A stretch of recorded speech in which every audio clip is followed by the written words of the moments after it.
If there's one thing that is very clear in recent months, it is that the groceries sector is moving at an extraordinary rate. Formula One pace, you might say. To take one example, the challenge posed by HGV driver shortages wasn't on the radar for most people just a few months ago. It means that my team and I need to operate at the same pace, ensuring my priorities remain flexible and ready to change as the sector changes. That's why the insights from the YouGov deep dive interviews are extremely valuable. Let me pick up those themes that most concern me. First, there is a clear message that some of the positive behaviours that developed during the pandemic are not being carried through now the country is returning to normal. In short, suppliers feel that a great deal of the good work previously being done is currently being undone. Excellent communication between the designated retailers and their suppliers was a prime reason that the sector performed so well during the most challenging days of the pandemic. But some suppliers, especially smaller suppliers, have identified that there is less engagement now. In addition, retailers looked for constructive solutions to supply chain issues. However, the sympathetic and collaborative tone that characterized retailer-supplier engagement at the height of the COVID-19 pandemic has not continued across the board as new challenges have emerged.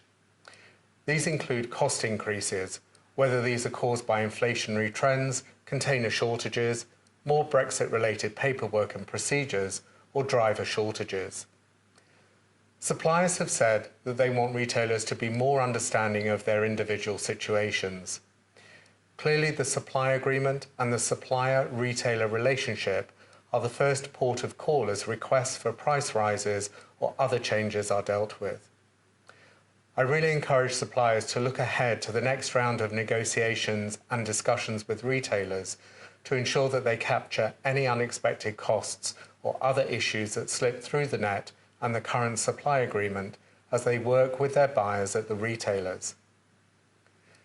Another concern which may have a bearing on both the previous points is the emergence of what some suppliers describe as a new breed of buyer.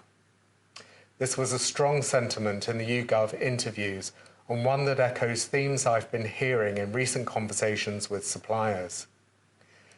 I hear that there is currently a swift turnover of buyers, with many young people coming into the sector. They're bright and intelligent, and they are very welcome, but in the early days have little experience of dealing with suppliers, many of whom have worked with the retailers over a very long period of time, and many of them have a spreadsheet approach to relationships. Many suppliers YouGov spoke to were also concerned that amongst these new buyers there was a lack of knowledge about the code. But there also seems to be a lack of knowledge about the category that they are working in, with suppliers spending a lot of time and effort educating the buyer only to see the buyer move category just when the knowledge bank has grown. Whether it's because of the pandemic or not, buyers seem not to be visiting the farm, the factory or the warehouse where they can better understand the challenges faced by the supply side. I really encourage retailers to not only train their buyers in the requirements of the code, but also in wider relationship building and in really understanding what they're asking suppliers to do. This should make their jobs both challenging but also more interesting and help to change the growing perception that buyers are automatons controlled by faceless senior management. Responding to these concerns falls within my priority to drive forward a whole house approach to code compliance. I have already been discussing this priority with the senior leadership of the retailers, and I will now be expanding on these previous discussions. In my view, the tone from the top is vital, and I will be monitoring this carefully because many suppliers speaking to YouGov were convinced that those buyers they found a challenge were merely passing on messages crafted at the top of the business. With the heavy churn of buyers at the retailers, it's also important that retailers make training in the code a priority. I've told the code compliance officers I would like to see improvements in training. There are signs that the retailers are not training their new buyers as well as they could, and this includes the reintroduction of more face-to-face engagement as the restrictions lift. I believe that there should be a good balance between online learning and face-to-face education. I'll be monitoring how this develops, as well as how the retailers introduce links between training, remuneration, compliance, and assurance. Another interesting point to emerge is suppliers welcoming the use of digital meetings so that they feel buyers can be more accessible. Where these meetings appear to be less successful, though, is during range reviews, during which suppliers find it difficult to showcase their products effectively. I do encourage the retailers to consider a hybrid approach, blending online and face-to-face interactions so that relationships can continue to develop for the benefit of the entire supply chain, in much the same way as I believe that this will enhance retailers' training on the code. My message to the retailers is that they need to maintain and enhance the progress that's been made in recent years in building constructive relationships with suppliers. That progress has benefited all parts of the sector and made a real difference to consumers. During challenging times, it has shown its worth. The sector obviously faces new challenges, and we still don't know if we're finally through the COVID woods. Constructive relationships must be for yesterday, today, and for tomorrow. Two other issues I want to focus on. First, retrospective audit reviews.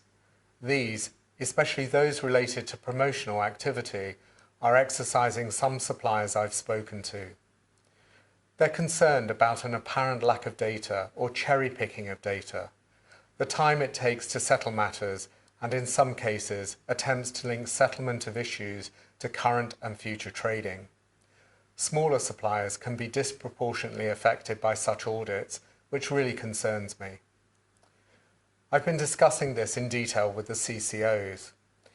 Initially, I clarified with each retailer how suppliers can benefit from the GCA voluntary commitment on forensic auditing.